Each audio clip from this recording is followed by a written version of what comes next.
Make your way into Sahona's Temple Tunnel and you'll find the Whiskey Bar and Museum. Oh, I love that. One of the largest complexes of its kind in the world. This you can give me. A bar, a restaurant, and a whiskey museum in just one unique location. Pure whiskey.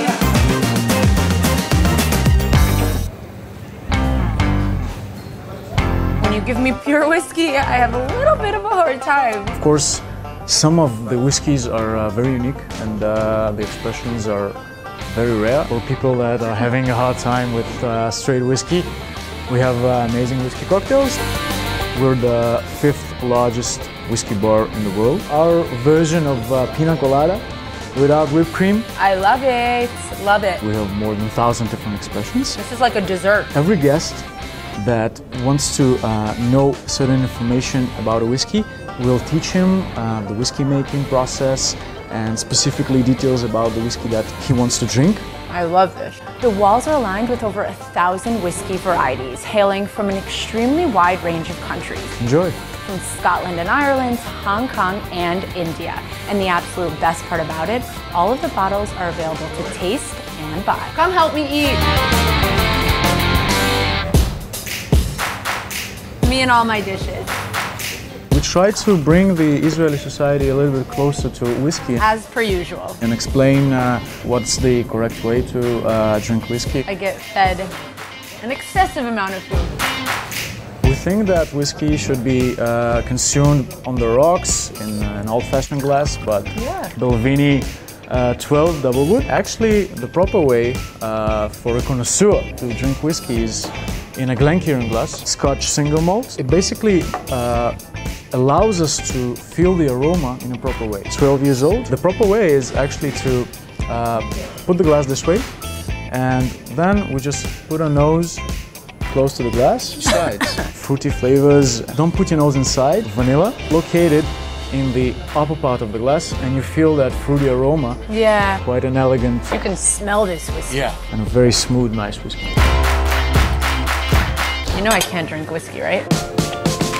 Do you have to drink whiskey in order to come to the Whiskey Bar and Museum? Like, not at all. We offer quite big variety of wines, whiskey-based cocktails. Okay. Beers, and of course, excellent food menu.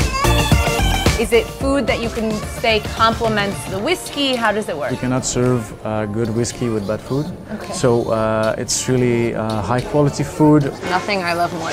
We serve meat, we serve fish, very, very nice dishes that actually complements the whiskey, and sometimes we can even pair you a whiskey for a dish. When I think of whiskey, I'm thinking of an older crowd.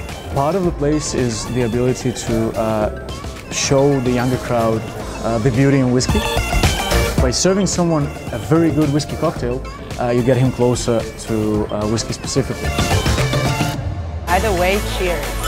Okay. That's slightly strong, be careful. But...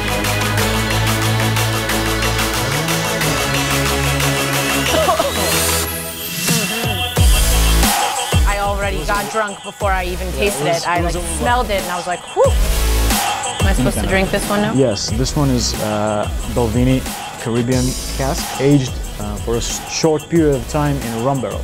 Short period of time, 14 years. Try adding, for example, 5 drops of water.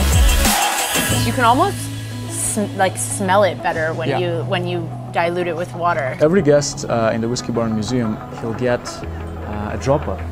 When you add a few drops of water in the whiskey, it actually inserts oxygen and opens up the aromas and flavors. And what about this location? It's actually a Templars tunnel.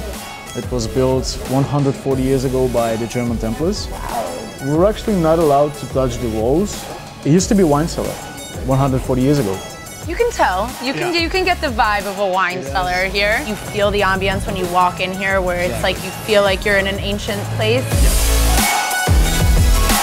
Who would think that in Tel Aviv you would find the biggest whiskey bar in the Middle East, along with nightclubs and cocktail bars and amazing restaurants that are located in such a small city that offers so much more than anything. Now that we got to explore all the wonders of the Whiskey Bar and Museum, we're off to the tasting.